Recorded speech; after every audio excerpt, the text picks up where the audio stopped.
And welcome back to the podcast, everybody. We are here with a special crossover episode with our good friend, John DeRosa.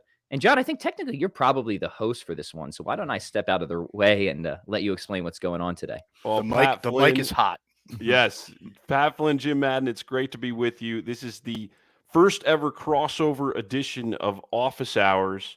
The Classical Theism podcast meets philosophy for the people. I'm a big fan of the show. I've been listening to you guys since it started up. And Jim, I don't know if you know this, but Pat and I got in the habit of having these like once a week conversations, just kicking around philosophical ideas, and we called them Office Hours. And then we decided to record a few of them. And I think this is like the fourth one technically, but it's fun to get more people in on this. We got some good stuff to discuss as always, but it's good to be with you guys. Yeah, good to be here, John. Any of my students who might be online will tell you this is the first time in years that I've actually shown up for office hours. So, it's a big day. Well, then we will not waste the opportunity. Yeah. Wow. Dr. Madden showed up for office hours. That's amazing. That's amazing. Well, I will say when I was in the math department as an undergrad, or when I was a math student, I would frequent office hours. I would frequent all the study sessions because I needed all the help I could get. And hey, you know what? They were generally willing to help. So I actually tell my students in seriousness that my office hours are like the loneliest part of my day. Right. So, just come on in. I'm just there lonely. Crying. Crying to myself. Okay. This is a random little tangent, but that would be a fun little compilation if people could get together how different classic philosophers and theologians conducted their office hours. Like, I would just love to know, what was it like going into Father Lonergan's office hours? What was it like going into Father Joseph Owen's office hours? Like, people got to dig up some stories on that. That could be pretty interesting. But that would be cool. Yeah. We're getting into the, you go ahead. Yeah, no, you go ahead. Too much preliminaries. We got a lot to do today, John. This is our general style. You know me, I like to get into our structure and our outline. We're going in here for what we might call a cumulative case against atheism as like a broad title, because we're going to get into some of those issues. But we're going to do some stage setting first as to what kind of arguments atheists make based on simplicity. You guys can also tell some of your autobiographical backstories of how this plays into your own thinking. Yeah. And then we're going to get into how Pat and Jim, both of you kind of think this argument can be reversed. There can be like a reversal of what the atheists are trying to pull. Right. And then towards the end, we might even get into a little bit, Pat, you've been dealing with some of the evil God challenge again lately. So we've got a lot on the table, and I'll just kind of open it up with this. There's a big common case that gets made nowadays for atheism based on its theoretical virtues, like simplicity and explanatory power. Mm-hmm. What is this general case for atheism, and is it something that you had to reckon with in your own journey? So Pat, we'll kind of start with you and then we'll kick it over to Jim. Yeah. So I'll see if I can tie these together. So the idea of thinking about theoretical virtues that are sort of intrinsic or internal to a theory is to help you really try to decide between different theories, really an infinite number of theories that could all explain a data point or a collection of data, right? So that's the idea here, right? We have this sort of criteria to help us decide on what is going to be the best theory to go with when it seems like there could be an infinite number of theories that could explain some data. And you already hinted at two big ones, right? Simplicity and explanatory power. So let me circle back to those in just a minute. Just by way of biography for people for your show, John, many years I was a naturalist. I was a religious skeptic, right? My sort of I cut my teeth on the old atheists and existentialists. That was my introduction to philosophy proper. So I didn't start this game as a theist. Rather, what happened is the deeper I went into the naturalist paradigm, and as a worldview, and I want to be clear here, what atheism only becomes interesting, not when it's describing somebody's psychological state, but a theory of everything. A big picture of reality. If somebody's just telling me what their personal beliefs are without any grounding, I just don't care. This is not interesting to me, right? Tell me how you make sense of the world. And so as I began to explore that from a naturalist perspective, I realized that it was entirely inadequate and kept tending me towards absurdist and nihilistic and eliminativist outcomes, which I thought were entirely unacceptable.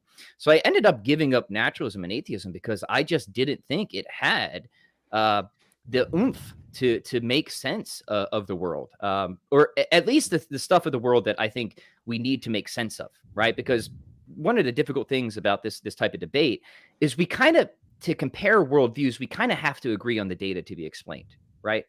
If we don't agree that, say, there are moral principles that stand in need of an explanation, that's kind of a different conversation, right? But if we agree, yeah, there are things like moral principles and reasoning principles and consciousness and all this, and now we need to make sense of the data, great, then we're off and running. And there were certain things like consciousness, right, like reason, like the moral structure, the moral landscape, that I thought could not be coherently eliminated.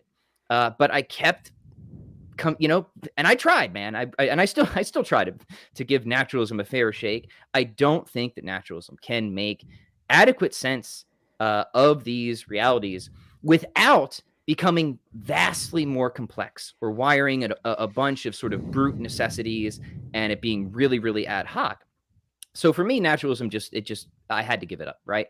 But that was prior to me becoming religious in any sense. It really just caused me to try and rethink my worldview. And that's when I sort of, kind of threw off my chronological condescension and said, you know what, I'm going to give the old guys a shot again. Right. And they're not just all old guys. In fact, a lot of my greatest influences were more contemporary theistic thinkers like Lonergan, like Norris Clark, but they're all kind of coming out of big tent Platonism, let's call it, like perennial philosophy. And once that worldview was on the table for me, I just saw such a beautiful simplicity, such a beautiful coherence. It was so systematic. It could kind of explain everything soup to nuts. It was beautiful. There's a great aesthetic aspect to it that I not only fell in love with it, I believe that it's true, like all the way through. Now, my primary motivation for accepting that worldview is really the metaphysical analysis, right? Of carving reality at its joints, realizing, look, we need act potency distinction. There are certain things that always stand in need of an extrinsic explanation, anything that is reduced from potency to act, anything that's composite, anything that's finite. And I think it's just entailment there to pure act theism, right? I think it's inescapable at the end of the day. That's what convinced me. And that's what I think are still the strongest reasons. However, I was always interested in these sort of cumulative case worldview comparison things. And I wrote some stuff on it. And in fact, the stuff I wrote on it was well received by atheists, and it was shared by atheists and atheist forums. And I want to thank those guys if they're listening. And at first I was like, well, thanks, but like, this isn't even like what I think is like the best stuff, right? But it was attractive to people, and it seemed to make a difference to people, including atheists. So then I'm like, okay, maybe I should do like more of this, because like the kind of like tall grass metaphysical stuff just, I don't know, Jim, maybe you've had the same experience, but it doesn't seem to get as much engagement a lot of times, even though I find it personally more convincing. Sorry, I'm on a tangent. So Jim, why don't you just chime in there? Well, I'll finish off and then Jim can chime in, right? So then I just started doing more work on the sort of worldview and sort of the worldview comparison type of debates, right? Where we kind of have our theory, right? And then we see, well, what theory can really explain the most with the least? I think that's what we're going for, right? And you mentioned simplicity, and the idea here is simplicity is sort of a flag for modesty, right? And a theory that's more modest, that has less basic components, we think has less ways it can go wrong, so it's internally more probable. And if you have more basic components and it's very ad hoc, we think that this is a sort of, this is theoretically vicious, right? So other considerations equal, that's always the important clause, we should go with the simpler theory because it's internally more likely. Now, that isn't the only consideration, because you might have a very simple theory that can't explain jack diddly, right?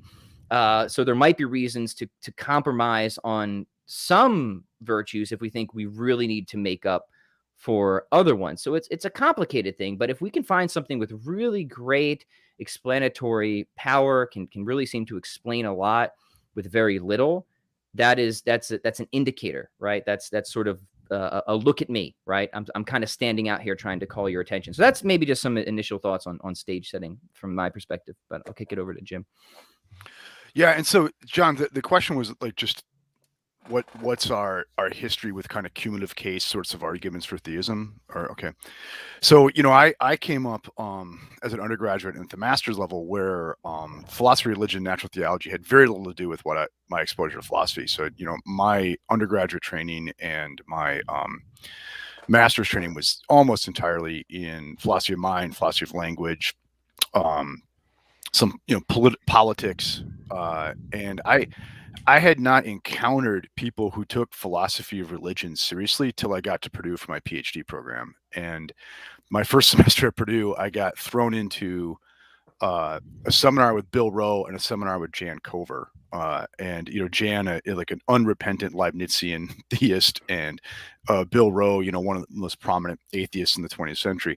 And so for the first time, I had to take philosophy of religion seriously, right, at that point. So I'm already doing my doctoral work by the time I get to that point. And so from the beginning, for me, philosophy of religion. So at Purdue at the time, you had Rowe there, and then you also had like Mike Bergman, who's still there, was one of Plantinga's most prominent students. And Rowe's been in this decades long debate of this Bayesian tennis about the problem of the empirical problem of evil, going back and forth. And you had a very interesting mix of theists and atheists in the department. Okay. And so that kind of worldview comparison thing was just what went on in the hallway for, the 4 or 5 years that I was involved there. Right.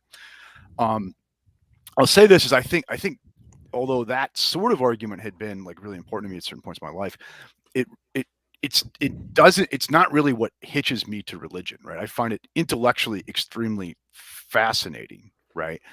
And like Pat knows, like almost irresistible. I will get sucked into it, right? So, okay. But for me, it didn't play that big role that it did for Pat, right? But I do agree that it plays a very big role for a lot of people. Yeah. Yeah. So what does hit you to religion then? I'm actually curious. To religion or theism? Let's do both. Religion is I have an Irish surname, and it's the faith of my fathers, right? Okay. Theism, I'm a the metaphysical arguments I find convincing, right? And I'll even like defend.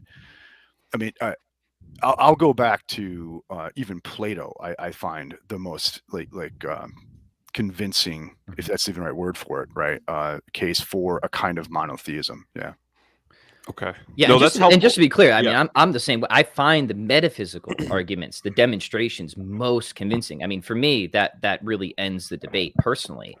But I think this other stuff is fun. It's interesting. It's helpful to other people, so it's worth engaging in, and it's a good intellectual exercise. I mean, philosophy of religion in general. What's attractive to me about philosophy of religion is it forces you, if you're going to do a good job at it, it forces you to be a philosophical generalist, because you're trying to construct really a theory of everything, right?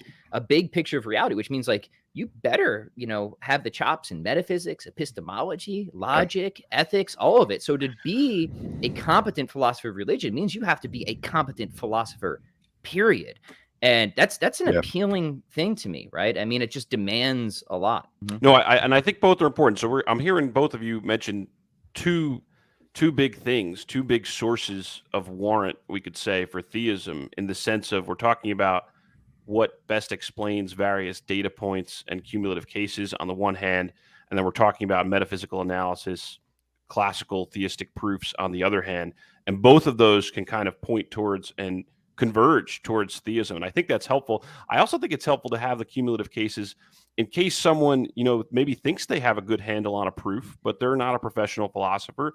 And then they read someone who's casting some doubt on certain premises, and they're like, oh man, now I don't really know how to defend this as well as I thought I did. They still kind of have those cumulative case arguments in the background, just talking from a rational perspective as well. Obviously, there's the faith perspective, and I'm actually quite sympathetic to a lot of what Plantinga says regarding Reformed epistemology and what Rhoda argues as far as taking Pascal's wager, and there's all that stuff. But I think both of you kind of have dealt with, and that's why I want to engage you on these questions. You've dealt with both the metaphysical arguments and demonstrations and so on, but then you've also been in the thick of it when it comes to these cumulative case arguments and arguments based on theoretical virtues for theism or for atheism.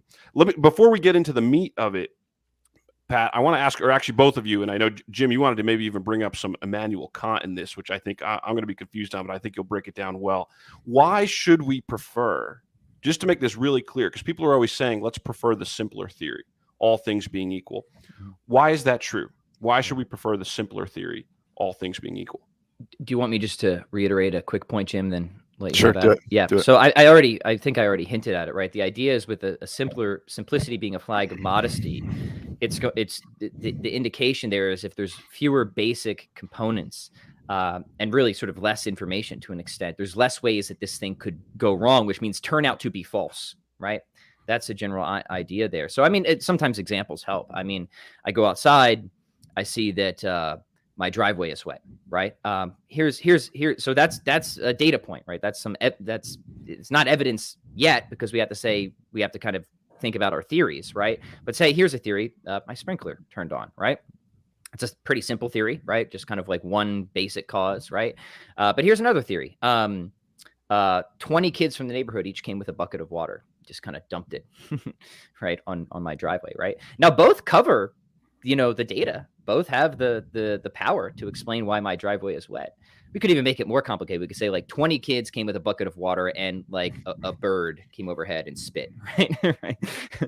Now, like very intuitively, we think we should go with the sprinkler hypothesis, but why? Why? Well, the idea is with the other sort of the rival hypotheses there's just more ways that it could go wrong with coordination, with timing, with scheduling, right? So there's more ways that those could turn out to be false that we think unless we have some other really good reasons to go with these more complex and to various extent contrived hypotheses, we should just go with the sprinkler hypothesis, which also probably fits better with our prior experience and stuff like that as well.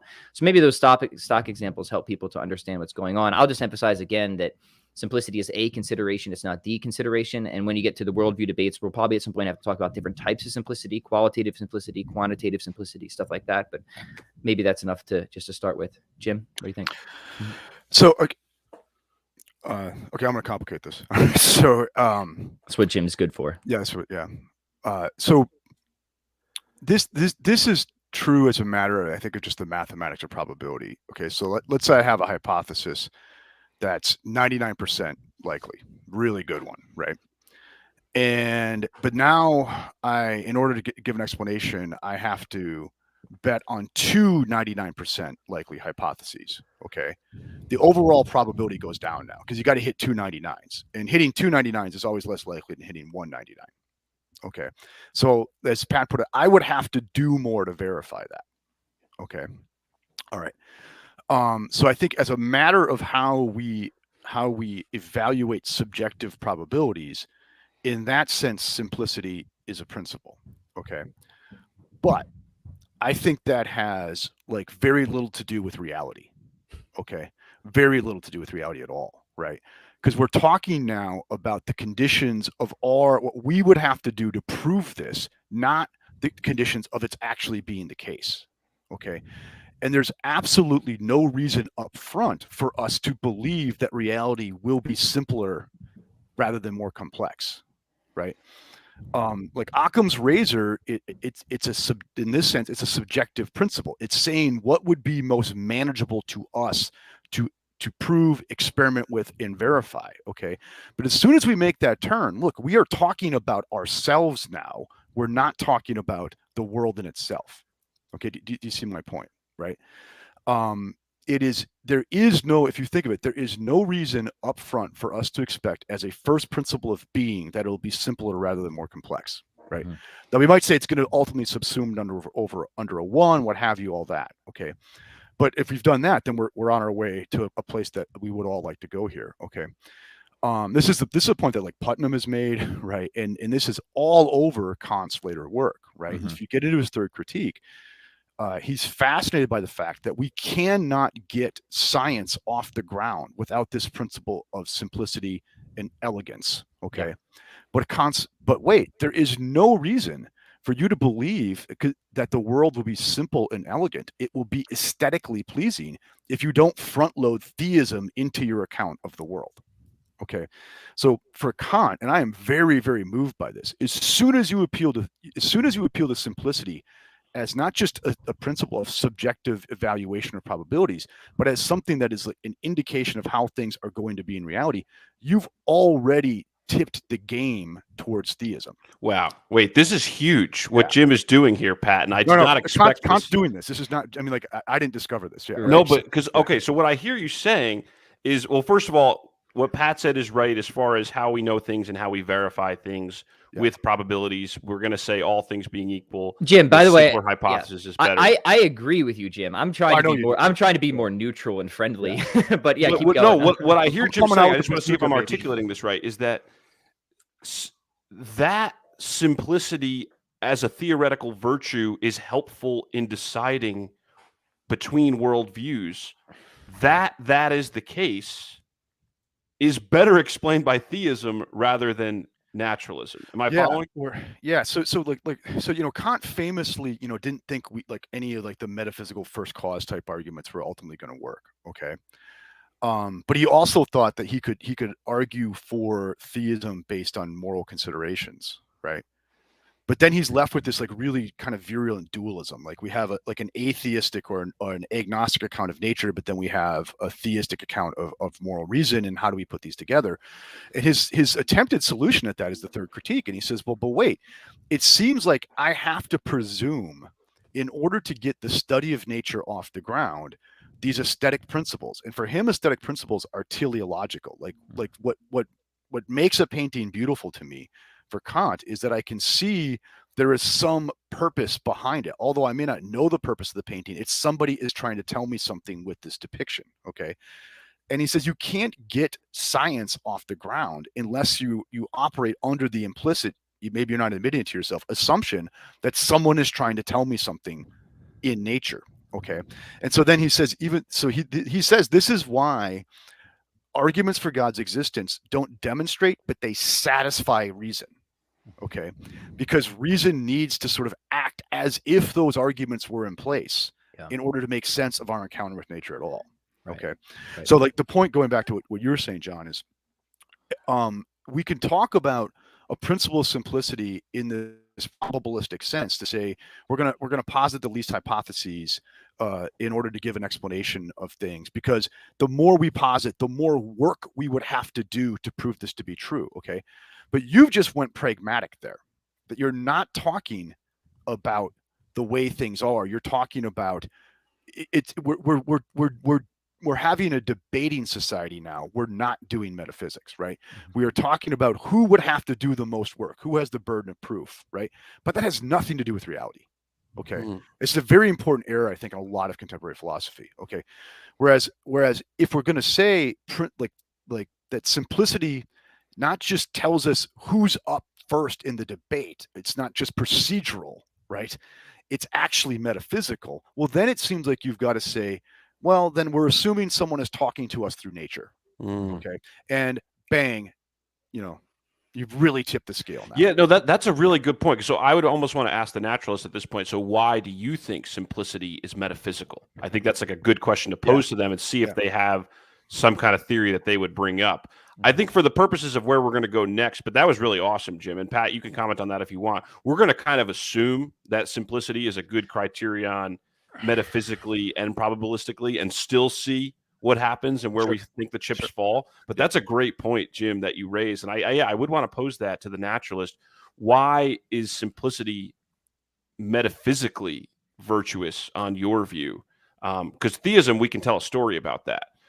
Pat, did you want to add anything to that? Because I'm going to not much. Simplicity. I mean, just because you brought up reformed epistemology, John, which I have sympathies with as well. I'm at least a broadly Reidian when it comes to epistemology, and it connects interestingly with some of the work I think Doherty's done, where he thinks that a lot of what's going on with Plantinga's account is telling us that we sort of engage in an implicit natural theology, and then really what the project of natural theology does is it makes it all explicit, right? Makes it sort of all explicit.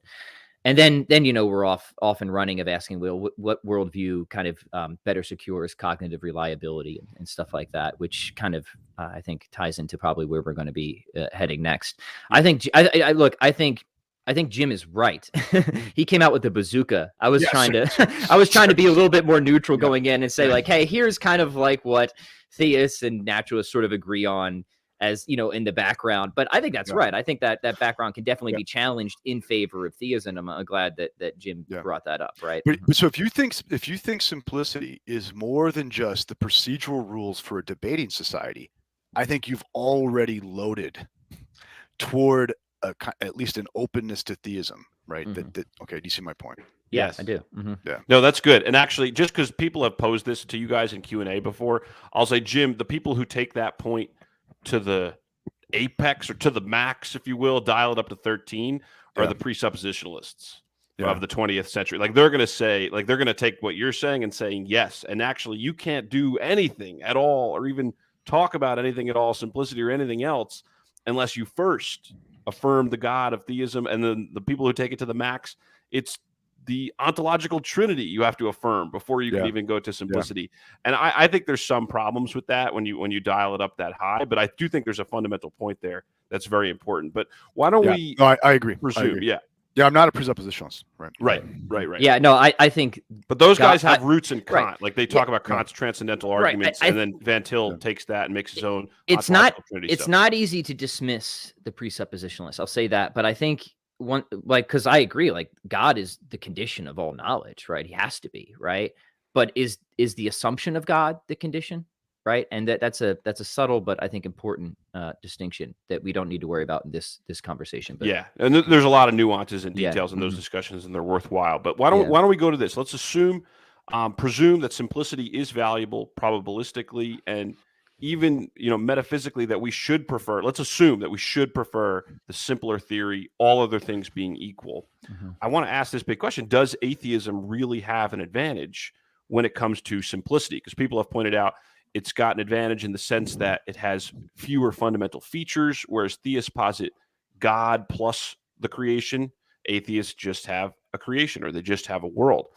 People have pointed out it's simpler in other respects of having just natural causes versus natural causes plus who knows what's going on, supernatural causes. You got pure spirits, angels. It seems like theism, well, we don't have to go to Revelation, so we'll just talk theism and naturalism. But there's a lot of different ways that atheists will point to and say, look, our theory is simpler than the theistic hypothesis, and therefore it should be preferred, other things being equal. And I know you both have done a lot of thinking about this. So, Pat, why don't I kick it over to you? Do you think atheism really has the advantage with respect to simplicity? No, not at all. There's an argument proposed by various naturalists that will say something like this: hey, if two theories explain just as much, believe the simpler one. Atheism and theism explain just as much. Atheism is simpler. Believe that. And I think that argument is not only completely wrong, but I think it can be reversed, right? I think that the only way that atheism can even kind of get into the explanatory race with theism is when it is supplemented with vastly greater amounts of complexity. In which case, believe theism, right? So that's the posture I would take. That'd be the kind of general reversal that I think we're going to try and articulate here. We can't cover all the details, but we can start to move people in the right direction, I think. First off, I said this on a podcast with Jim not too long ago, and I'll not use the expletive this time. But atheism doesn't predict crap, right? I mean, like, what does atheism say? It just says that something isn't there, right? It just says that there is no perfect foundation. There is no pure act at the bottom of reality, right? That we won't see any miracles. Yeah, and what follows from that? To my mind, nothing. Absolutely nothing, right? So to become even interesting, right? You have to get some sort of theory of naturalism going, and we have to right away understand there's a couple of, I think, basic confusion that often makes. One is we have to draw a distinction between the data to be explained and the theory to explain the data, right? By and large, not always, we kind of largely agree on the data to be explained, right? There's this conversation happening. There's a piece of data. We agree on that, right? But we need a theory that explains the data. That's really where things become interesting. So we can't confuse the data to be explained with the theory that explains the data. Also, if you just want to say that theism is the world plus God and atheism is the world minus God, right? As Tim McGrew points out, right? at the very least, right, there's a stalemate there in terms of like initial complexity. So like atheism has no initial advantage. He articulates this in one of his dialogue books with atheist philosopher Graham Oppy. But of course, I'm going to go much further than that, because when it comes to can you articulate though? Because to people who haven't heard that before, it just seems like, well, no, wait a minute. God plus the world is more than just the world. Right. So whereas theism posits A and B, say world and God, atheism posits A and not B, the world and not God. And because, as McGrew exchanged with Oppy, there are no general rules of probability theory that tells us the probability of A and B is less than A and not B. Everything depends on the specifics. So the idea is like the atheist is trying to gain an illicit head start that can easily be challenged from there. But I want to say, it's even worse than that if you just stop at atheism, right? Because atheism by itself is just saying that there's no perfect foundation. It doesn't, and I think this is something that's become like increasingly annoying in some of these debates, at least on a popular level. They're much better on the pro level. Is oftentimes a theist will come in with like quite, a lot of specificity to your theory, like a classical theist, right? A pure act theist. And they're engaging with a naturalist, and the naturalist just has like this vague notion of naturalism, but has nothing worked out in terms of their actual theory. Well, what the, there's just natural things. Well, what the heck does that mean? Right? What is your theory? What is fundamental? Are you a priority monist? Are you a priority pluralist? Is space-time fundamental? Do you just have a bunch of brute ontological primitives? You have to give us something to work with here. It's not enough just to say that there's just no God. What is your actual theory that you're putting on the table so we can make comparisons? And until that is done, a lot of this stuff is just kind of pointless, right? Because you can't really make actually, I want to take that back. You can at least do this much. You can say, okay, no matter what, if you're going to compete with theism, then whatever your foundation is going to have to be, it's going to have to be arbitrarily limited, and it's going to have to be not perfect. So to compete with at least pure act theism, you're always going to have imperfection at the root. And right there, I'm going to say, as soon as you add imperfection at the root, you're going to have more complexity than a pure act theist, because a pure act theist is going to have one fundamental reality that is absolutely ontologically simple. And in terms of the most relevant considerations of simplicity, it's on the fundamental level that we care about. It's on the fundamental level that really the analysis takes place, because just having any number of entities bumping around, even spirits, even angels, isn't really the most relevant or interesting consideration. Because if we can ground it in something more fundamental and unifying, that's I think where the debate needs to happen. What are your most fundamental commitments, right? The entities and the concepts needed to express them. And I don't see, if you're a classical theist, I think you've got a huge advantage here, because you've got one utterly simple, absolutely perfect reality with no arbitrary limits. And in terms of the information you need to describe that, it's going to have enormous advantages over any theory of naturalism, because in order to compete with that, they're going to have to put imperfections and limits at the bottom, right? So there's an opening gambit, but let's let Jim chime in. Yeah, I think there's kind of 2 points I would go with this, and I'll admit, like, this is not a literature that I've worked with much in recent years, but first, it seems in order for an atheist to make this kind of overall simplicity argument, that we're really banking there on a completed physics that we don't have yet, and it is controversial whether we'll ever have it, right? Or it's there to be had, unless we presume reality simple. And once again, I would thank you to do that. Okay. So until you have like the theory of everything, it seems like so much of what's going on in the cumulative case for atheism is a lot of promissory notes and scientific explanations that we hope, wish, maybe we'll have. Okay. And it seems there's a lot of question begging that's going to go on, about like, we can reduce this to that, this to that, this to that. And without that theory of everything, I wonder how much that's just promissory note philosophy or not, right? Can I say something real quick about that, Yeah. Jim? It seems to me, if that's the move the naturalist is going to take, the theist can just as easily take that as well, right? Well, maybe it'll turn out that the physics, right. Yeah.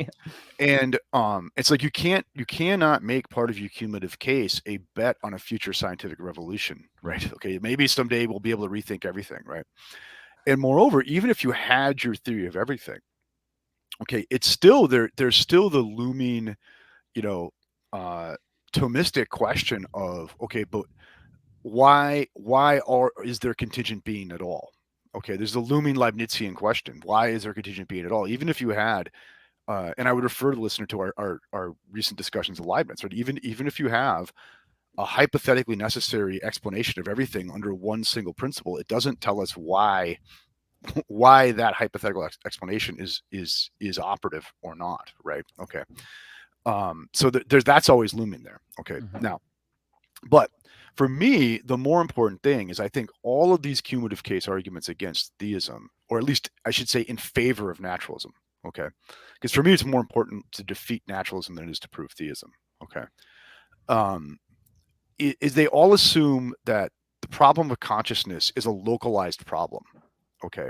That they can just say, well, yeah, hey, we're getting great explanations of all sorts of stuff, and there's this one outlier consciousness, but that doesn't interrupt our other explanations. We'll just write a promissory note on that, and maybe there'll be a scientific revolution someday that lets us make sense of consciousness, right?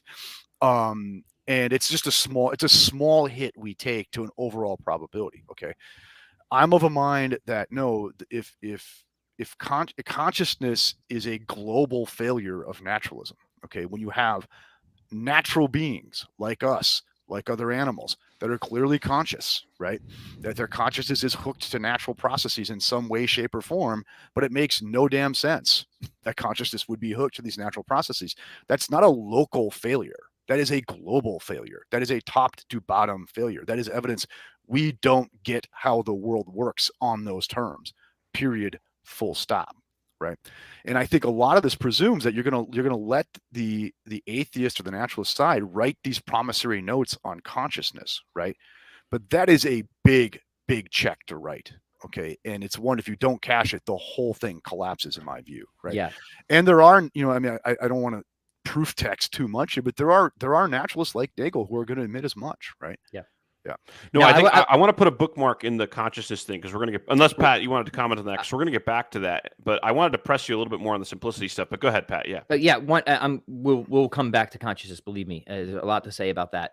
Because what I want to do next is actually just give a list of some features of the world that I think are clearly overwhelming evidence. Before that, for though, theism. I want to. But before back, I want to come back to a point that Jim made, and it's slowly slipping out of my mind. So let me see if I can get it back. Jim, what did you say before the consciousness stuff? You said why there's the promissory notes. The promissory notes, right? Yeah, right. Even if you grant that physics can identify some fundamental entities, the naturalist is never going to be able to explain at least two things, as a recent paper in Religious Studies pointed out. Why are there that number of fundamental entities, right? And why are they truly sort of fundamental at all? Like how many and why? Those are the two things that the naturalist is never in principle going to be able to explain. How many and why from a naturalistic perspective. The theism, the pure atheist, has a principled explanation for both, right? If you follow Aquinas and perennial philosophy, you'll say, like, look, the only truly fundamental thing has to be a purely actual reality. And because of all these Thomistic arguments, right, it's going to be, it's not susceptible to multiplication. It's because it's not susceptible to differentiating features. So it's one and only one because it has to be. It couldn't be otherwise, right? So we have only one fundamental reality, and it has to be one for deeply necessary metaphysical reasons. So classical theism can answer two things that, in principle, a naturalist will never be able to answer, which is why that number of fundamental realities, how many and why. That's again, how many fundamental realities and why. And that's like promissory notes aren't going to get you around that. Right, at all. So I just wanted to slip that comment in. This really just is Leibniz's point in the ultimate origination, right? Yeah. Like not just that we have a world, but why do we get this one? Right? Yes. Right. Because even if, and we're going to get into fine tuning at a point, like even if you just kind of like sprinkle the term necessity on things, right? It can still be highly epistemically improbable, even if it turned out that there was some metaphysical necessity to the configuration of our universe, that would have the configuration that it does. So just calling things necessary isn't really going to solve the deeper problem. But I'm jumping a little bit ahead, John. So why don't you so I want to circle back for a bit, just because I think there's some important stuff here. But let me just say, I think Jim's and your points are well taken. I think it's wise that the Catechism, when it talks about converging and convincing arguments, it says like the two jumping off points are the contingency of the world and the human person. And what Jim's getting at with consciousness, like those, why are there any contingent beings at all? What are we going to do with consciousness? Like those have always classically been two big jumping off points of things that we need to get into. And just as a bookmark maybe for later, and I think it's important because like what the Catechism is talking there about that's relevant to consciousness is not like qualia. It's something more important. It's something much more important. It's the fact that there are beings who can, in their being, mimic the rational structure of things. Okay. Let's get back. Okay. And I promise we will get back to that. But we'll punt there. Yeah. I started off asking this question about how atheism was simpler and in different ways we could talk about it, and that it has fewer fundamental features. And Pat, you brought up how that's really not clearly the case, especially under classical theism, when we posit one simple ontological reality at the foundation. And at most, atheism, they haven't given us a theory yet. So then when you go to different types of naturalism, maybe they're positing a bunch of metaphysical simples at the foundation, or maybe they're positing one fundamental thing. So at worst, it would be a stalemate.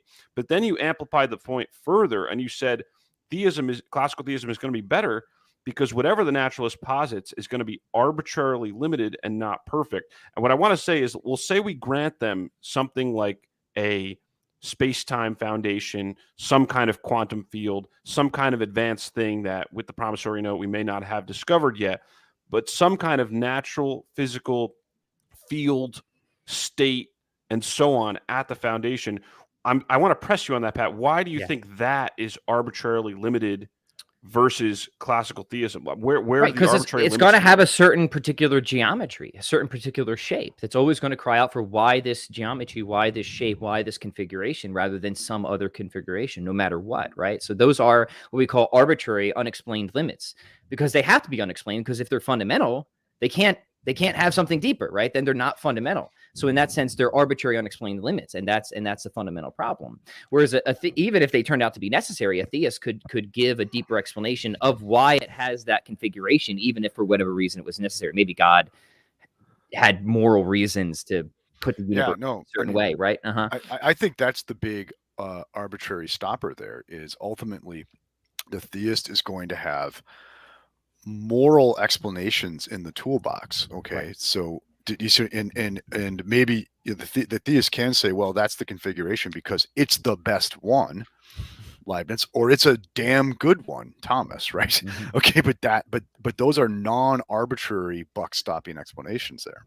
Right. Yeah. And also, I mean, if depending where the atheist can, I think, maybe try and match a theist on like one aspect of simplicity, whether it's quantitative or qualitative, but never both. So they're going to always lose on either. I think they also are going to lose.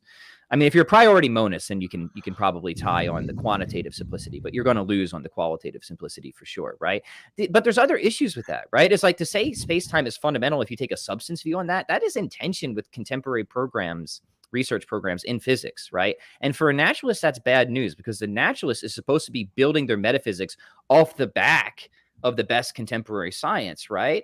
Now, of course, there's competing views and stuff like that, even within science, but it's always something of a tell, right? When a naturalist is in tension with stuff like that, because is it science that's forming your worldview, or is it some prior metaphysical commitment, right? So that's not good for a naturalist to be in those types of positions. And a number of naturalists are, because they realize, well, shoot, maybe the priority pluralist view isn't gonna have certain virtues. So I want to be a priority monist, but then it puts them in a tight spot with how do I fit this, right, with the best of contemporary science. Now, all that stuff gets very complicated and you get into the weeds of the theories, but I think the general idea here is no matter what, they're not going to be able to explain as much, because there's always going to be arbitrary unexplained limits for any naturalist program, and it's not going to be as simple, no matter what. At the end of the day. So just to press back one more further, a typical move now that gets made, and Felipe Leon makes this move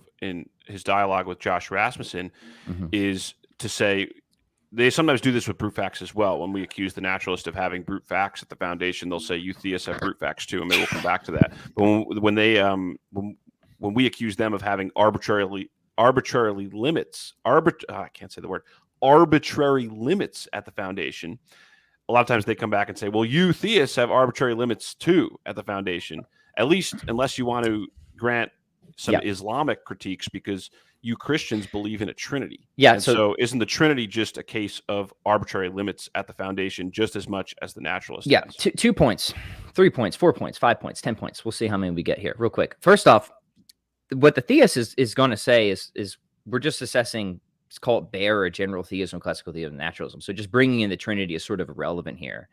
So we don't need to bring in Christian commitments yet. So at that point, it's like, hold on, you're bringing something into the debate, which we didn't agree on those terms, right? So you're just changing the subject. I think they could stop there and say that, like, once we show naturalism is false, then we can have a debate with a Muslim, right? Mm-hmm. But right now, it's just bare classical theism versus naturalism. So don't change the subject, right? However, I think we can go further than that. I mean, there's many options here for a theist. Theists will say, okay, if there are limits, they're not going to be arbitrary and they're not going to be unexplained. I mean, Swinburne thinks you can cash out the Trinity in terms of highest love. That's an interesting thing. But he says, like, even if we can't see that there's a deeper explanation here, we should still expect that there is one. And that's another key critical thing, right? Is just because we might not see the explanation doesn't mean that there isn't one, or we shouldn't keep searching for one. In fact, we should. And Josh Rasmussen, good friend of mine, his book's excellent. He does admit, like, hey, if the Trinity can't be explained by something deeper or more fundamental, that is a cost, right? He's willing to admit that is a cost, right? Yeah. Now, I'm a traditional Thomist on this. I think that theism finds a deeper explanation in the very structure of being as inherently relational and being unrestricted. And I think, we have these sort of psychological analyses with consciousness, which is a very simple reality, but it's transparent to itself. We have these relations of oppositions. So I think there is a deeper explanation that shows that the Trinity is not arbitrary. We don't have to get into that now, but I just want to say that, no, we're not. This is not an arbitrary limit. It's not even right to even think of it as a limit, because it's still a very qualitatively simple, perfect reality, right? I think you've got to confuse Trinitarian theology if you're thinking it in terms of limits. But those are at least like general remarks I'd use to start to diffuse the tension there. Jim? So, and John, let me know if this is too much of a 180. I've done that to you already once today, but I think the great underappreciated work in philosophy of religion in like the last couple decades is a book called The Agnostic Inquirer by Tom Sullivan and Sandra Menson of the University of St. Thomas in Minnesota. Okay. And they're doing a kind of cumulative case argument for theism, but their way of doing it is they think, okay, so like standardly, what do? Like we sort of think we have to defend kind of like a bare theism on natural theological grounds, and then we can move to try to defend some specific religious view, and then maybe we can then like try to defend like even within that, like not just like mere Christianity, but like say Catholicism or Lutheranism, what have you. Okay, their view is they think that the analysis of revelation should get moved way up front, okay, not as the last move. Okay, and their idea is they'll say, look, let's suppose you think it's plausible that God exists, right? So you've just got whatever argument. It's like you give it like even like a 0.3. You cannot, for all you know, you think there's a first cause. You just can't rule it out. Okay. Then for all you know, this first cause may be trying to communicate with you. You can't rule it out. Okay. Well, if for all you know, the first cause may be trying to communicate with you, it makes sense then to look into purported communications from the first cause, right? Which would be these revelations. All right. And what they do with this now is they say a lot of us walk around what they call, they call them Q facts, right? Consequent upon explanation, right? You would believe this if only you had a way of making sense of it more broadly. So like you might believe in libertarian free will, but you just don't get how that could make sense in the overall worldview that like you take as the default, or you believe in like universal human rights, but you just don't get how that could make sense. And if somebody could just give you a coherent explanation of why that made sense, you would believe it, right? And so they think there's things we have a strong disposition to believe, okay? And even though they don't make sense to us just given common experience, but if something came along and said, oh wait, I can make sense of that thing that you're disposed to believe, all of a sudden, boom, that explanation got a real good probability boost. Dude, you kind of described my conversion, Jim. Yeah, I mean, exactly. that's what happened. Like I had these commitments that I felt like I can't give these up. Free will, moral principles, reasoning. And so let's just say you have this, like let's say you're in this great marriage, right? And you just have this sense of this incredible self-donating love you have for your spouse, right? This is my wife's conversion. Yeah, and it makes no sense whatsoever in your overall view. And you're like, I don't know if I should trust this. Is this just, evolution tricking me? What have you? But you really have this tendency to believe this, okay? But you can't make sense of it. And then someone comes along and says, hey, really, there's a Trinitarian structure to reality that's built on self-donating love. Well, so like Tom and Sandy, their view is like, well, that just really made a pretty damn good case for that Trinitarian claim, right? And you have to at least say that boosted up the probability. You ought to look more into that particular religion. Yes. Okay. Boom. All right. So yeah, I mean, so like I don't know if this is too far off topic, but that's the Trinity providing a non-arbitrary explanation for a legitimate human experience right there. Yeah, that's beautiful. I think that's a beautiful 180, Jim, that you just did. So it's the Agnostic Inquirer by Thomas Sullivan. Thomas Sullivan and Sandra Menson. That's and I amazing. tell you, man, go read that damn book. I have a review of it in the ACPQ. So if you want like the short version, there's a review of it. I don't remember the exact dates, but if you look for a review of it in the American Catholic Philosophical Quarterly, I have a review of it. But do Tom and Sandy the service of reading that book. That thing, I think it's a life changer. Yeah. Mm-hmm. I would like to read that. Honestly, the only thing I've read from Thomas Sullivan, and it was fantastic. He's got an incredible paper on omniscience and classical theism and Thomism from like 1990, but I'll have to check out that book as well. Look, I say this is, I want to be Tom Sullivan when I grow up. Like, so I had the privilege of working with him and being mentored by him for a year right after I got out of graduate school. And just as a philosopher, as a father and stuff, I have this like lovely, lovely hangover of that year with Tom. Yeah. Yes. Is he still living or no? Yeah, I believe he is. Yeah. Okay. Yeah. The tactic you describe. So there's kind of two things going on. I think what you mentioned is actually really helpful for people who are going on an existential religious quest of just trying to find out who am I? What am I doing in this reality? How am I going to decide things? What we were talking about earlier is more of like, okay, if we're working on the chessboard over theism and atheism, which is simpler and just working out the rational ideas. But the tactic you describe, actually, I want to hold up another book. I recently had Dr. Gavin Ortland on my show, who defends the beauty of Christian theism, why God makes sense in a world that doesn't. And he basically takes things like love, like music and mathematics and a bunch of things. And he says, listen, you already have beliefs about these things anyway. You already have strong dispositions about these things. Let me show you how Christian theism better explains them than naturalism. And it kind of gives you, if you will, a little extra motive to like dive into it, to commit. Very similar move. Yeah. Yeah. But here, can I press us back though to the chessboard for a moment? Because Pat, I want to give you a chance to make a few more points here. And one thing we haven't gotten to yet, because we focused on the simplicity. We haven't even gotten into the details yet. We're just getting warmed up. But did you want to bring up, do you think the naturalist versus the theist has an issue with, so let's say, okay, they don't have an obvious advantage with respect to simplicity. But sometimes the theist will also allege that there's some brute contingency on the naturalist perspective, even if they posit a fundamental space-time. There's still a bruteness there as to like, well, why do you have this space-time? Why is there one of them? Why does it lead to this world that we have rather than some other one? And theists will critique that and say, there's a lot of bruteness going on there. Things that are not even, that it doesn't even make sense to ask questions about their explanation, but that we have an urge to ask those questions about why they are that way. Yeah. And so that often is a critique that gets leveled. And I was curious if that's something that you wanted to dive into a little bit, because they do have a response to that. Let's make sure that we're getting our sort of context straight, right? So if we're arguing for the existence of God from a version of the PSR, which essentially says there are no brute facts, right, this type of objection becomes more relevant, right?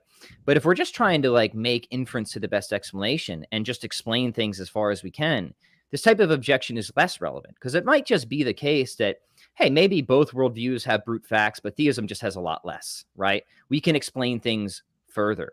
So it's just important we get that context right. Now, look, I'm a PSR guy, and I think the advantage of classical theism and the cosmological arguments and how they can kind of like fuel that first premise in an ontological argument shows how we can bring brute facts right down to zero, baby, which is where we want them, right? But that's a different dialogue than we're having right now, right? Okay. So right now we're talking about explaining things as far as we can. thinking about explanatory power and depth. So maybe it's just the case that, yeah, maybe theism has some bruteness there, but it's a lot less bruteness, and we can just explain a lot more with a lot less on theism. And for those reasons, we should explain theism. I know you had an Oppie quote. Maybe you want to read that, and it could set us up for... honestly, though, dialectically, so I was going to say that's something that comes up in the reason I brought that up is Dr. Kenneth Pierce and Graham Oppie in this book, Is There a God? A Very Debate. good book, yeah. That's something that they get into, is whether, naturalism has brute contingencies, and then Oppie says, well, theism has brute contingencies too, and they kind of argue about that. But honestly, Pat, I think you made a good point that dialectically today, I almost think we should lay that aside. No, let me say a few things about that, right? Because first off, when we say something is brute, we're saying that it's something that calls out. It does make sense to ask a why question, right? It makes sense to say why. It's not a nonsense position to ask why. But if somebody's positing it as brute, we're saying nothing's answering back, right? It makes sense to ask why, and nothing calls back, right? That's the idea of bruteness, right? And moral explanations are not brute. And that's what we're going to get to, right? So somebody like Oppie is going to say, well, look, if we have indeterministic causation, this is good. Let me read the quote. Read the quote. Okay. And we'll so this is page 231, because what it comes down to is Oppie says his theory is that there is a necessary initial state which indeterministically causes the world that we see. Yep. And so that's kind of like his theory that he develops. And he says, yes, he has some brute contingency, but you classical theists who posit an indeterministic link between God and the world, you have brute contingency too. And I think it's important that he's at least right that we classical theists do posit an indeterministic link between God and the world. Because I've seen some Thomists be a little hesitant about this language, but all I take it to mean is that if you posit a deterministic link, that means that if the cause is in place, well, then necessarily the effects have to follow. We're avoiding modal collapse, we're right? Denying modal collapse. We're saying you can have the one primary cause, and he can freely bring about a multitude of effects. Right. So we agree. Yes, go ahead. Let me just respond to this quickly so we can get on to some of the juicier details. One is that even if I never read the quote, though. I'm sorry. Oh, sorry. Read it. Yeah, that's read okay. it. Yeah. I apologize. No, read it so we get it right. And I just want to note, in terms of professional integrity, I have not read Oppie's stuff, so I'm happy to be corrected. Okay. Yeah. Yep. Perfect. Okay. Here's the quote on page 231. Quote, all indeterministic causation involves brute contingency. Hence, in particular, any indeterministic choice of a necessary being among multiple options involves brute contingency. Let me say the next sentence again. If a necessary being makes an indeterministic choice, then it is a matter of brute contingency that it makes the choice that it does, rather than any of the other choices that it could have made. Kenny claims, this is a little further down, Kenny claims that there can be contingency without brute contingency. I disagree. If there is indeterminism, then there is incompleteness of explanation. If an indeterministic process that can produce either A or B in fact produces A, then in the nature of the case, there is no explanation why the indeterministic process produced A rather than B. Right. Yeah. So let's 2 points. One is that even if that's right, then it's just a stalemate. This is something that theists and atheists both have. Okay, fair enough, right? But it still looks like theism can explain more with less. So, and in fact, Kenny says that in the book. Like Kenny does respond to Graham there, and he gives a case similar to Proust that, look, there are no contrastive facts, right? That's going to be the move that Kenny gives. And I think that's right. But then Kenny kind of lets it go because he's like, even if this is right, it's something we're both stuck with, right? So it doesn't really, it kind of washes out. And I think that's worth positing. However, Jim has brought up the idea of moral explanation and will. And I think we need to talk about that because with God, part of the problem with bruteness is that there's no rhyme or reason. And then you kind of seem like you succumb to this kind of determinism or randomness objection. And this is kind of a classic objection against free will, but I think it's relevant to this where we can say, well, look, no, if we have an agent, a perfect mind at the foundation, right? And we understand what the nature of the will is. And this is traditional Thomist perspective on it. This is Yves Simon. This is Jacques Maritain. It just is the power of the will to end deliberation, to make any finite motive efficacious. And that's done for reasons, right? So it's not random. It gives intelligibility, right?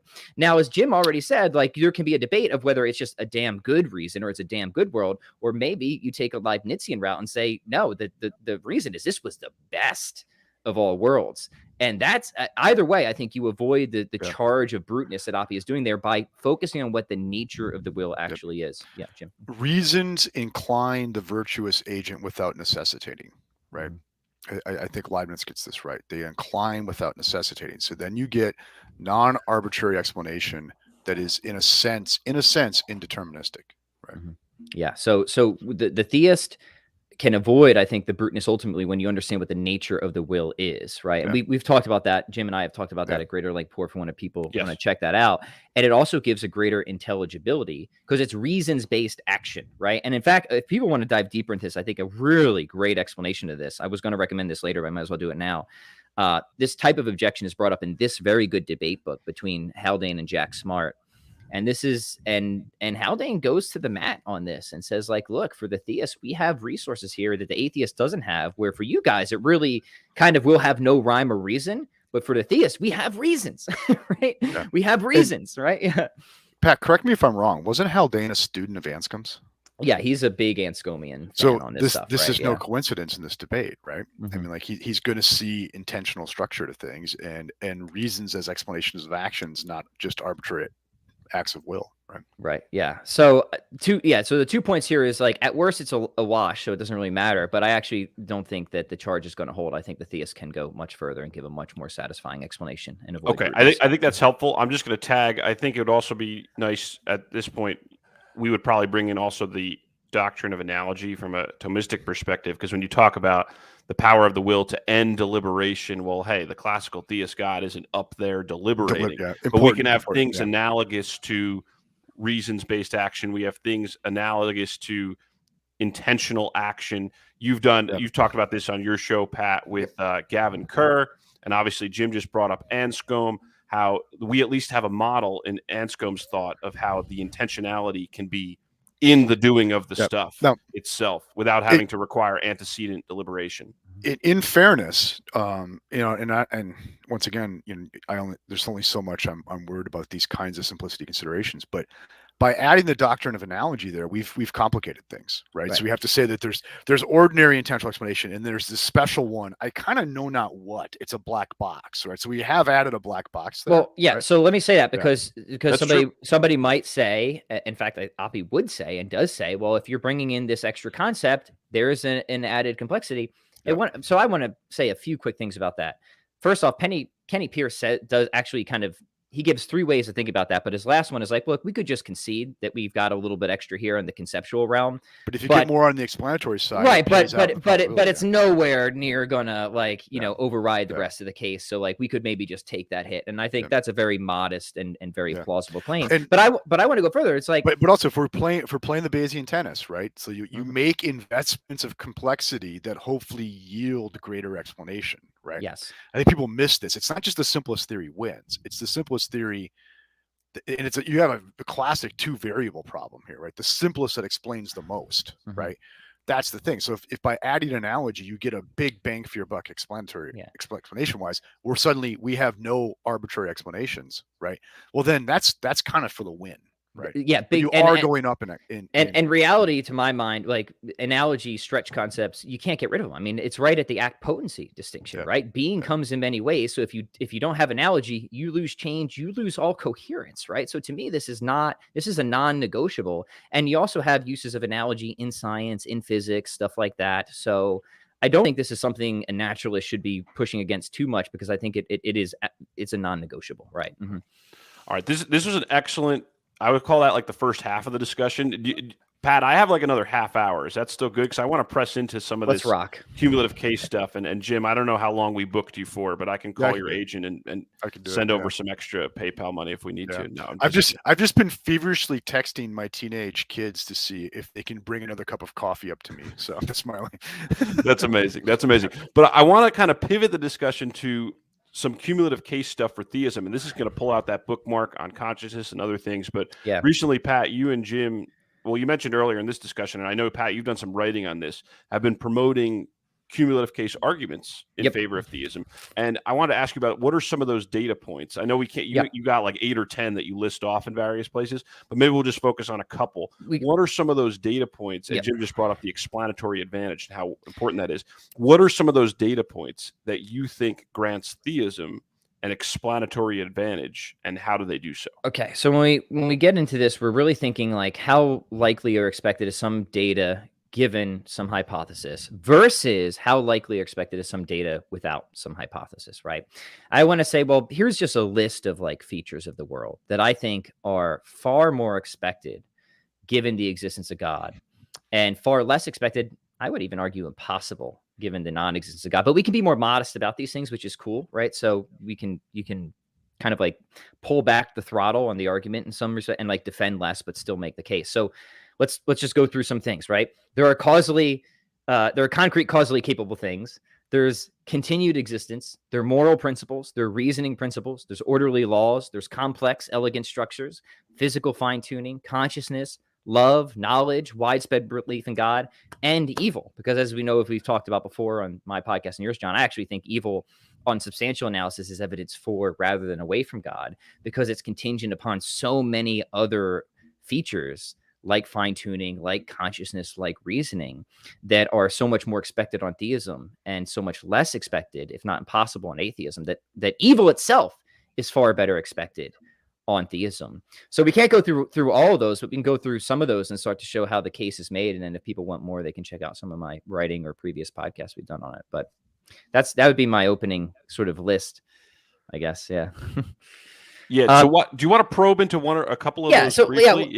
Yeah. So I would say like the probability. I definitely think we should pick consciousness and reason, because Jim raised it earlier. I mean, like some of them are like really easy, right? So from the theist perspective, it's unsurprising that there are just concrete causally capable objects. I mean, theism 100% predicts that, right? God is pure act, is a necessary being. So like we just get that one automatically, right?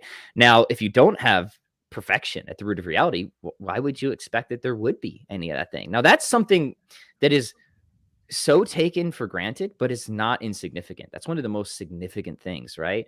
We also have the fact that there's continued existence, that I'm banking my dinner on the fact that I'll be around for dinner and so will the world, right? So not that there are things in existence, but they persist in existence. Well, pure actuality helps give you a necessary existence, and necessary existence gives you continued existence, at least on some level, right? So like we can see like already like theism is just like really predictively fruitful in a way that it's like naturalism isn't without starting adding ad hoc components to your theory, right? Now we need some necessary realities, right? Without really a deeper explanation of why they're necessary. But pure act theism gives you an explanation of necessity itself, which I think is key. Jim, I see you itching to maybe jump in here. Yeah, I'm less convinced that, say, that the idea that there are stable causal natures is significant in favor of theism or atheism, right? It just because I don't know what to do with that if I buy into like a strong Aristotelian essentialism, right? So if I'm an essentialist, I'm saying if something exists at all, there's going to be stable causal natures, right? Like there is no being that isn't inherently essentially defined and stable, right? So if you like, if you take like, categories, 1 to 5 is like your base, like you can't have an entity that doesn't like fit that. Okay, and we could debate that, right? But like that's sort of my inclination is to say, yeah, you can't have an entity that doesn't fit categories 1 to 5. Well, if there's something, it's going to have substance, it's going to have nature, and it's thereby going to be causally robust and predictable and all that, right? Now we can ask why we got the ones we got. That I think is where now explanation comes in, but I don't know what it means to explain that there are things, or given that there are things, I don't think there's an explanation needs to be given that they have natures. Mm-hmm. Right. Because unless I'm willing to jettison like Aristotelian realism about. Yeah, no, I'm an Aristotelian too. So for an Aristotelian, a nature in essence is just going to be an autonomous fact on a certain level. But we still need to explain, well, why are there these essences or natures? Because for an Aristotelian, these sort of laws, right, are descriptions of the way certain essences manifest their dispositions under various conditions, right? I agree with that, right? I'm trying to be more neutral. I think being an Aristotelian is only going to significantly help theism, right?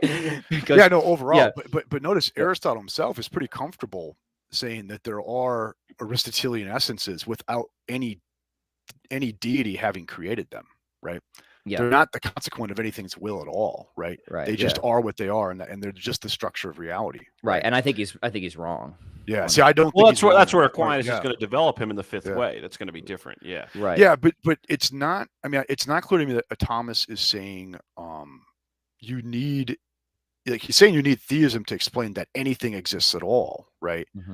I don't know. I just don't know. Is Thomas entertaining that, like, you could have had an inherently unstable reality, but that's even an entertainable hypothesis? Well, I would take it Thomas denies that. On theism, no, because God's going to limit possible worlds, right? Ultimately, God is a sort of sets the modal landscape, I think. But I like what you're bringing up, Jim, because if I were to be a naturalist and I were to try and go as far as I can with naturalism, I would go as far as I could with an Aristotelian naturalism, straight up, right? If somebody were to, if I were to do a devil's advocate debate, try and defend naturalism, I would just go all in on trying to be an Aristotelian. Yeah. But because, you know, like, well, why does a dog have this structure? Well, that at some point, that does become an unintelligible question, because that's just what a dog is, right? Yeah. But now we have to say, why does reality include dogs when it clearly doesn't have to, right? Yeah, but see, that's different, I think, than the point you're making, Pat, because, like, I don't see Thomas as saying you need God to explain why water freezes at 0 Celsius. I think he's saying you need to explain why you got water rather than something else you might have gotten. But if you're going to have water, right? And it seems like if there's being, it's got to be something, and thereby there's going to be an intelligible structure to it. Right. See, actually, no, I think he's saying both in a strong version of the fifth way. It's been a little while since I've examined the fifth way, but I want to say he is saying, like, because Father Thomas Crean is a Dominican, and he makes this argument. He expands on the fifth way in a book against Richard Dawkins, and he uses the example of sodium chloride, and like coming together. You take sodium, you have chloride, they come together to make sodium chloride always and all the time in a consistent manner. And why do they do that? Why do these elements have the nature such that they are always directed to doing that? It can't just be a grand coincidence. And so he wants to posit, and then you have to give further steps in the argumentation, but he says ultimately that's going to point back to a supreme intelligence that's directing those natures to act in a regular way. I mean, if that's Thomas's view, I'd be happy to disagree with him on that. Because I think it makes sense to ask, why did we get sodium and why did we get chlorine? Because sodium chloride works out really damn well for us, right? Okay. That's an intelligible question to me. But why is it that sodium bonds this way with chlorine? Well, because that's what they are, right? And if they didn't bond that way, they wouldn't be what they are. And and we just stop making sense to even entertain that, right? Right. I think as soon as you like have the Aristotelian or even like a Kripkean realism about essences, I think that kind of worry is out. Now we can still ask, and this is how I do interpret the fifth way, right? Why do we get a reality that works out that well, right? Well, let me just say this, because just to get back to the right context, most naturalists aren't Aristotelians, right? So while this might for you, Jim, right, or an Aristotelian but if you're like a naturalist who, you know, the broad landscape of naturalists, right, and given your theory, these things are surprising on your theory, right? And I think that's what we need to do the work. Now, if some naturalist comes along and says, "Hey, I'm an Aristotelian," granted, maybe you can tie one of these points as an Aristotelian. Well, I bet a lot of them are like they're in for, you know, Kripkean or Putnam's realism about essence, right? I mean, I bet there are essentialists, right? There's definitely essentialists, right? So let's spin this. But no, that's just one rung on the cumulative. Right. So let's spin this then to a more significant. What the point is that even if you have a naturalist perspective that can secure one of these things, first off, I'm saying that these things are not surprising on theism at all, right? They're highly expected on theism, and then we have to go through the different naturalist accounts. Now let's take one that I think is really, I think, significant and powerful, which is fine tuning, right? Now this as a naturalist, right, I think is a real, and this is something naturalists admit in the literature, right? The professional naturalists say, fine tuning is really impressive for theism. In fact, there's certain naturalists say that given certain considerations, it makes theism virtually certain, right? So this is not that controversial even among the professional naturalists. And I'll just give people a reference on this, right? Michael Rota has a really good demonstration of this in Taking Pascal's Wager, where just using the standard Bayesian formula and focusing on just one aspect of physical fine-tuning, he focuses on that the effective cosmological constant falls within the life-permitting range. right? What he does is he shows that you would have to have a lower prior expectation of God down at over 1 over 10 to the power of 32, meaning you would have to think that the existence of God is that unlikely before considering the evidence of fine-tuning to neutralize the force of fine-tuning in favor of theism. So what that means, really, for all intents and purposes, is that from fine-tuning alone, right, one should be extremely confident, virtually certain that God exists. Because for the naturalist, you have to think that it's either sort of chance or necessity. Now,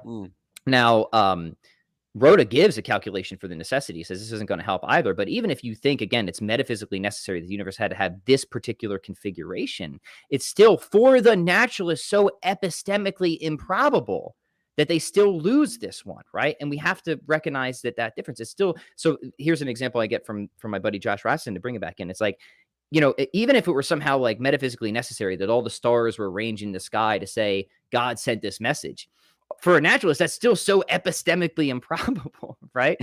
That the fact that you have that configuration counts significantly, I would argue with Rhoda, decisively in favor of theism, right? With a foundational mind that can aim, right? That can direct, right?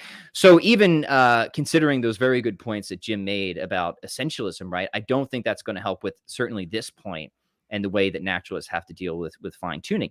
Now, I think we should be, of course, do our due diligence and say how do naturalists sort of respond to this? And there are one is just a necessity response, but I already said how you would deal with that, right? Like on naturalism is still so epistemically improbable that it isn't going to help much, right? And again, just calling something necessary doesn't make it so. But just kind of thinking of somebody like Paul Draper, right? We talked about this before. He admits fine-tuning is impressive for theism, but then he's going to say, well, the universe isn't teeming with life, and isn't that more expected on atheism? And I'm going to say this is a clear example of not being able to separate what is clear from what is unclear, right? So we can know that something is sort of intended or designed without understanding like what all the intents or the specifics are of the designer, right? So like we have a strong logic-based reason, I think, and a strong logic-based expectation that God would create at least some beings like us, right? Because it seems like a really good thing, right? But is there a strong logic-based reason that he would have a universe teeming with them, or that he didn't create other universes that are teeming with them, for example, or that he isn't working towards that outcome gradually, or there are other constraints or things that I don't see any of that, right? Yeah, I don't see any of that right there. So I think Draper's type of thing does nothing to neutralize, or even if you considered it a point, it's going to be pretty insignificant, because the force of this type of fine-tuning consideration is like, dang, guys, like this seems like it could pay all probabilistic debts, right? If something around Rhoda's calculation are accurate, that you could even concede a whole bunch to the atheist, right? Very graciously, I think foolishly, but graciously, and still be like, look, this is going to take care of all of that. So let me follow up with this back, because I think those are some good points about a couple rungs on the ladder of the cumulative case. But and so we talked about concrete causable things, contingent things. We talked about essences. We talked about fine tuning. I wanted to ask Jim again about consciousness and just bring that back in for a little bit. And is that, because that honestly, there's a lot of debate about that. Is that really? Do you think consciousness in the scheme of the cumulative case really favors theism over naturalism? Because a lot of naturalists are going to point to all these different theories that they have of consciousness, emergence, panpsychism, and so forth, and they're going to say, look, we really can explain just as much as a theist can on a naturalist perspective. Jim, what do you think about that? Hold on one sec, guys. I'm just going to run in the bathroom, but you guys keep jamming. I'll be right back. Yep. Sure. Can I go back to the fine-tuning real quick? Yeah. Okay. So two things about that. Like, first of all, this is okay. I think where Pat would accuse me of being a little wooey, right? Okay. But when you get the objection, and I've not read Draper's paper on this, but that, well, why doesn't the universe teem with life, right? I'm not convinced the universe doesn't teem with life, okay? And I think, increasingly things we're learning, right, about like what is or is not alive, what is or is not consciousness. I think a lot of these barriers are being broken down, right? And I think like the analogy I would think about it is like, okay, so how aware, so like you have fish, right? And fish are in water, and their senses are evolved to be attuned to what's going on in the water, right? and they're pretty probably clear, you know, in analogy to what's alive in the water, right? But how aware are they of the birds? Okay. How aware are they of the microorganisms in the water?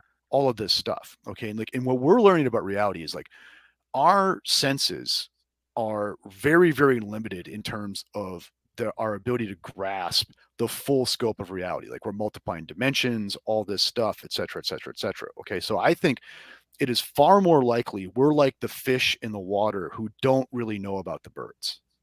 Okay. And I think we have no idea what other living things may or may not be in like the room with me right now. Okay. So I think the idea that somehow we know that life is a limited phenomena in the universe, no way. I don't think we know that. And I think there's cases that could be made that a lot of things that we previously thought of as inanimate are going to start fitting like what we think now is life, like whether it be like planetary systems, the sun, all that stuff. And there's interesting work being done. So Jim, are you challenging his point that maybe reality is teeming with life? Yeah. I mean, I'm like a pan bioist in some ways, or at least I'm open to that. Right. So I don't know that maybe God did not stock this sucker full of life top to bottom. Right. And as I think to say that we know it's limited is to take this really, really myopic like notion that somehow the human five senses are attuned to the full scope of what's going on in physical reality, because our physics will tell us they are not, right? Okay, so I'm open to say maybe the whole thing does teem with life, right? Yeah, that's interesting. Okay. That's a really good point. Honestly, even from a Christian theist perspective, we know about a multitude of angels. Yeah, I mean, like a vast multitude of angels that we can't see with our eyes. So at the very least, we have some additional point just from what our religion tells us, that there could be a lot more out there that we don't know. And then, like you're pointing out with science, a lot more in this room that I don't know. Like an example I use this a lot. It comes from a book by Andy Clark. Is there's a certain kind of tick that its whole attunement to the world is built around its ability to sense the acid on the skin of mammals. Okay. And it is so good, it can time its jump on you while you're riding a bike based on the increased skin acid in its environment. Okay. That same skin acid is in the room with you right now. Right. And you're not aware of it. Do you know? So like I think this is relevant in that a lot of these kind of cumulative case arguments presume we know a lot about the world when we don't. Right. And who knows what's in the room with me right now. Right. So yeah, I love this, Jim. So again, separating what is clear from what is unclear. Now, some people will counter fine tuning, well, maybe there could be, life formed in different ways. And I think that can get you so far, but it isn't going to neutralize the force of fine tuning, because it's clear that just some configurations of physical reality, like if the universe just immediately collapses back in on itself, like, sorry, like we're done there. Right. Or, there could be tons of ways you could get life, and we actually have gotten life, but that doesn't change the probability of how we got this kind of life that we have. That still seems to be damn low probability, right? Yeah. You know what I mean? So, and so that's good. I mean, we're taking up a lot of time here, but just hopefully this gives people ideas of how this is done. I think we should do consciousness, because I know Jim has a lot to say about that. But yeah, I want to say kind of like two things about consciousness. One is I want to say, again, this is something that many atheists, I'll look at Paul Draper again, really smart philosophical atheist, says consciousness is better expected on theism, right? So he kind of like is willing to grant this point. Now, why is that? Well, I mean, just intuitively, it seems right to say that if mind is sort of somehow fundamental, and I think this is what motivates panpsychism a lot, then like the emergence of other minds is significantly less surprising if there's no like fundamental mental aspect in a very broad sense at the bottom. And I think the primary reason for this, and this is a big motivator for me to give up naturalism, especially the physicalist forms of naturalism, right, is that there's a construction problem. And this isn't just from consciousness, it's also from reason. Right. If your kind of fundamental stuff, right, is just dust, right, to use just a simple term, right, it's stuff that's not conscious, it's not directed, it's not about anything, it's not aware, right? That seems like the wrong category of thing to ever create a conscious. If this is the only stuff you have on hand, right, this is the wrong. It's like trying to build a prime minister out of prime numbers, right? It's a category mistake. It doesn't seem like you'd ever get dust, no matter how much dust you have, no matter how much you configure dust, to ever have a conscious experience, to ever have a thought, right? It's like trying to build a purple tower out of white Lego blocks. David Bentley Hart's really big on this. Doesn't matter how many Lego blocks you have. Doesn't matter how long you configure them. You're trying to traverse this qualitative abyss that cannot in principle be traversed with the categories that you, the naturalist, have on hand, right? I've always found that construction problem really powerful. Extended to reason, it can go even further, right? Because to have, like maybe, because we can say, again, we don't have to say it's impossible. This is the thing I want to emphasize, right? We can just say, like, look, if God is fundamental, then like we don't have this construction problem, right? I think it is impossible for the naturalist without, again, bringing in ad hoc components, right, to get conscious experience or thought from dust. I think it is possible, but we can just say it just seems a lot less probable. That's all we need to do for this argument. Just say it's a lot less probable, and then we can extend it to reason. Because say you could somehow throw some dust and get a thought, right? Throw some dust and it just has this conscious experience and a thought. There is a blue turtle. That's amazing.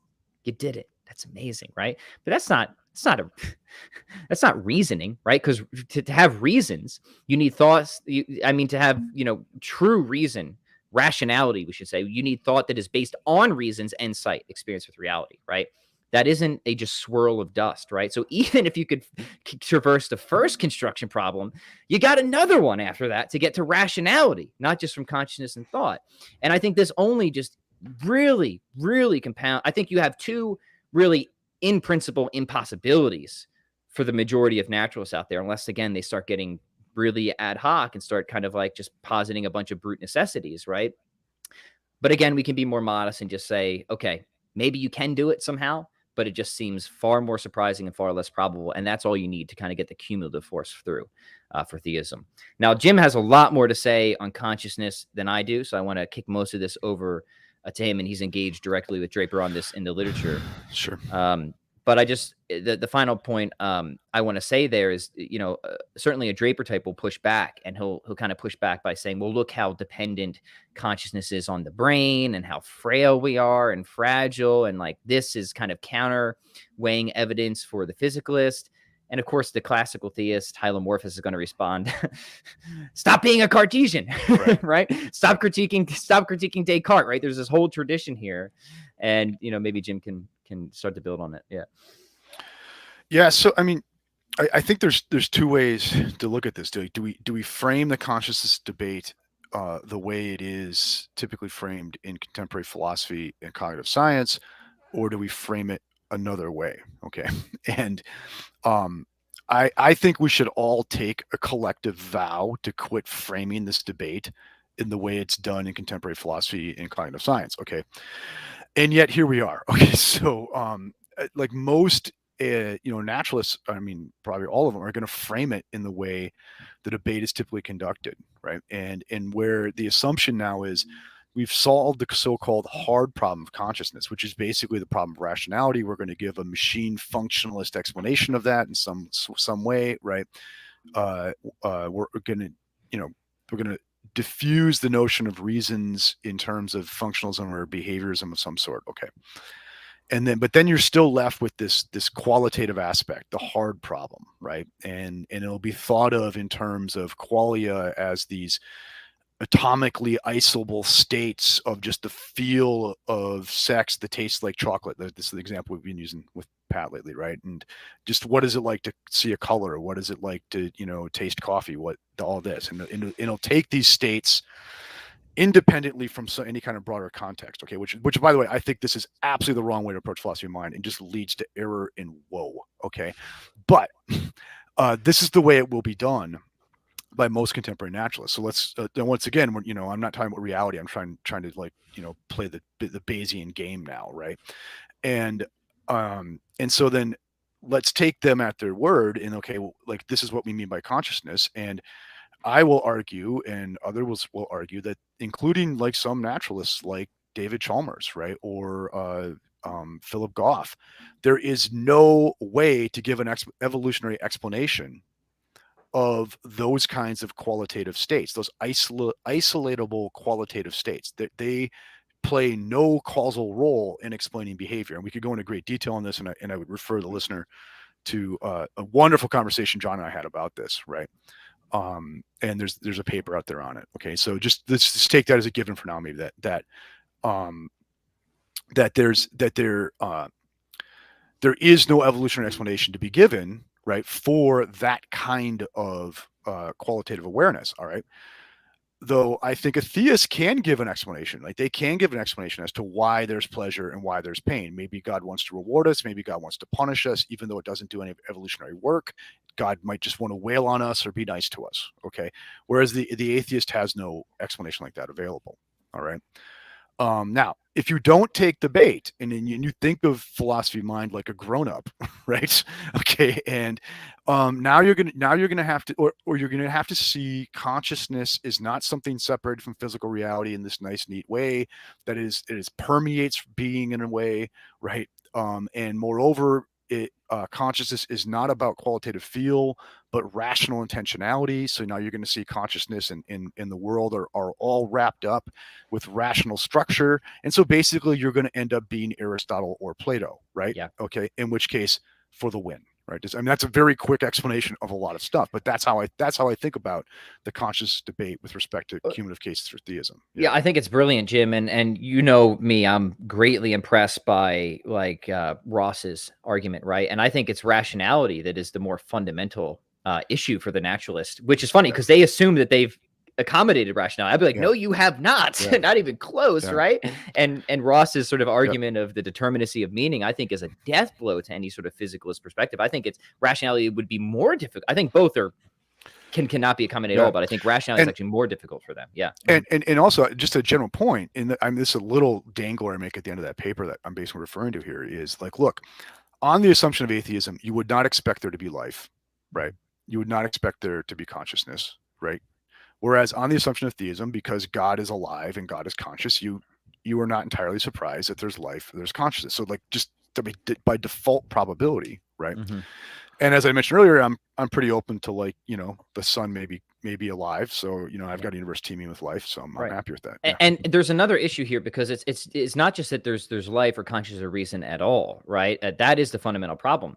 But then if they bring in evolution, which all the naturalists will have to, it's not just how do you get it online in the first place, but then how do you keep it going, right? And that's when Plantinga's arguments come in, right? But the arguments we're making are actually more fundamental than Plantinga's, right?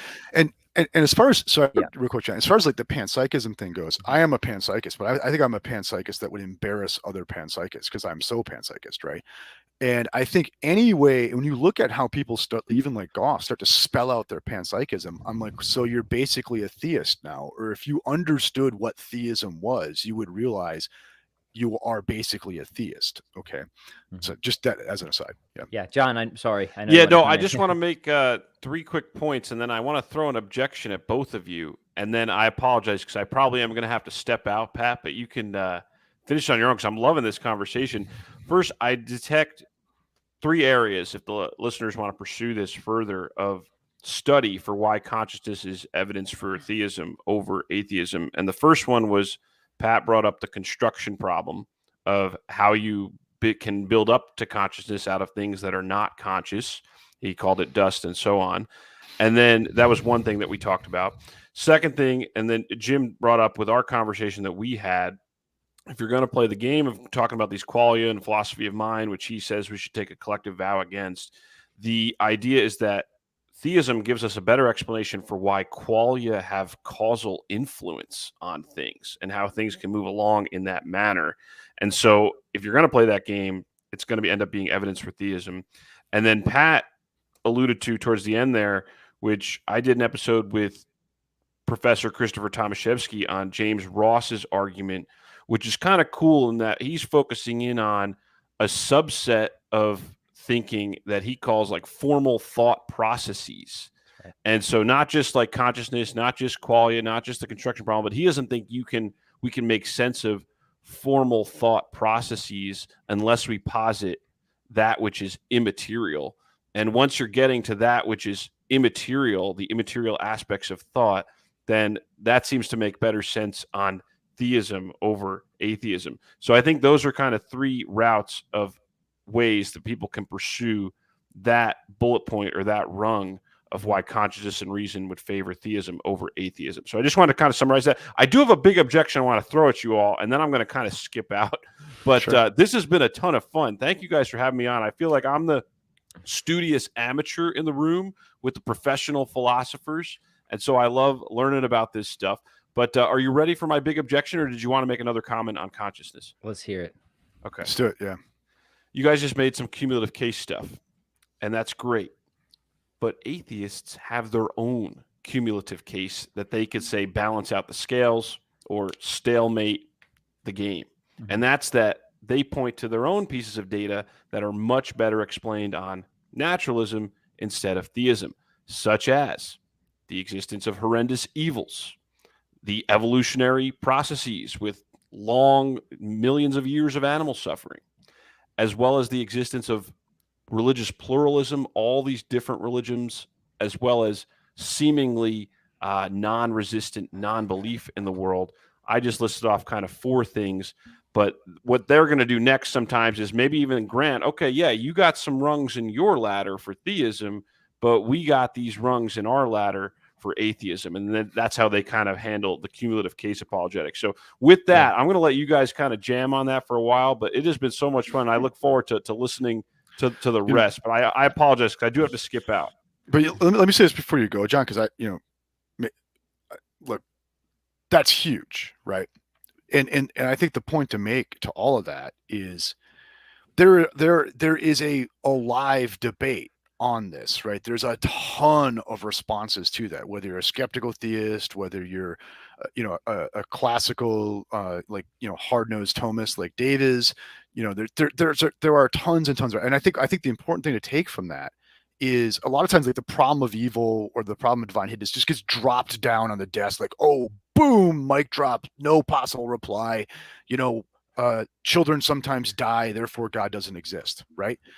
As if there isn't thousands of years of very, very serious reflection on this problem. And I think my only reply to that would be to say, look, go take up the debate now. Go look at how this debate plays out. And I would even say, start in the classical sources. Start with Augustine. Yes.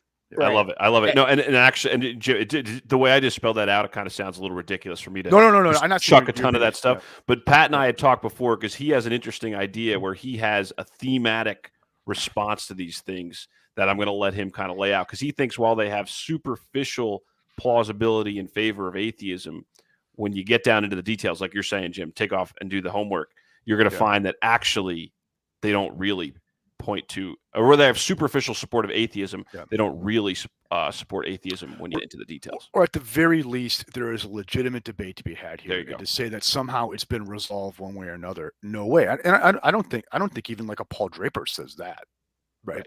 Definitely Rowe didn't say that. Yeah. I mean, I'm more aggressive. Real quick before you go, John, just to give people the general idea, because I got a whole series on Catholic answers if they want to dive into how I really attempt to reverse each of these, right? Is that when you go down into the theoretical details, I'm going to argue that even if you think evil is low on theism, it's far lower on naturalism, because evil is contingent upon moral principles, moral standard, conscious, rational beings, and links between them, right? We need the link, right? How do we link up with this? So even if you think that evil is low on theism, which I don't grant, I think actually evil is nearly certain on theism when you consider the nature of finitude, the nature of material reality, purposes of soul building, varieties of free will. To my mind, actually, I think theism it's like nearly certain on theism and a good God, that you will actually have the type of world that we see. But even if you thought it was low on theism, I'm going to say, okay, not a big deal, because it's far, far, far lower on naturalism. In fact, I think there wouldn't be evil. I don't think there would be a problem of evil on naturalism, because I don't think there'd be a problem of evil at all, because I don't think there'd be a fine-tuned universe. I don't think there'd be rational conscious agents, and certainly no link up between the two. And what I would suggest to people is you can take that similar procedure for each of those points. When you get into the theoretical details, you'll see, even if you think these things are low on theism, they're far lower on atheism and naturalism. And what's relevant to this debate is the ratio between the two. Not that it's just low on one, but what is the ratio? And for each of those points, you could even concede maybe it is low on theism, but if you go into the details, it's going to be even lower on naturalism. So I'll just give I got to head out. This is great stuff. Cool. But Thanks, John. I'm going to link, when I publish this, I'll link to the conversations we've had. And Jim, I'll link to that conversation we had on the ratio and animal suffering. So that was really good stuff too. But God bless. Thank you guys for having me on. Excellent, God bless you, John. Take care, Farewell John. to thee. Jim, what do you want to do from here, my friend? This has been a real joy. I should probably get moving on here, actually. This has been a long one. It's been a fun one. Yeah. I think we've done enough. So let's do this. We can do a part 2 on this if people want us to go into details on any Yeah. of this stuff. In fact, John wanted me to talk about evil God stuff. We'll do that later. We'll do another episode on that. Jim, what are your quick summary thoughts before we close out here on all this? Yeah, I mean, I think my summary would be to go back to the first point I made, and I refer the listener, probably not the reader, back to Kant's treatment of simplicity and aesthetic principle in the third critique. I think that is a very important point that gets just glossed over in the analytic tradition on this, right? And so I think that's an important thing. And moreover, I do think that notion of the Q fact, as Menson and Sullivan put it out, as a way of bringing revelation into the debate of the cumulative case up front, I think it's very, very important. Yeah, awesome. So let me just say this, gentle listeners, if you're watching on my channel, Pat Flynn's, be sure to head over to John DeRosa's Classical Theism podcast. It's an awesome resource. Jim and I have been on there many times. That those conversations will supplement what we've talked about here, especially Jim, your excellent one on pain and animal suffering and stuff like that. And if you're listening on John's podcast, let me give a plug for Jim and I here. Head over to Philosophy for the People over at YouTube and please subscribe. And I think if you're listening to John's podcast, you're going to love a lot of the content that we're doing on our side. So thank you for listening, and we'll talk to you guys later. Peace. Excellent.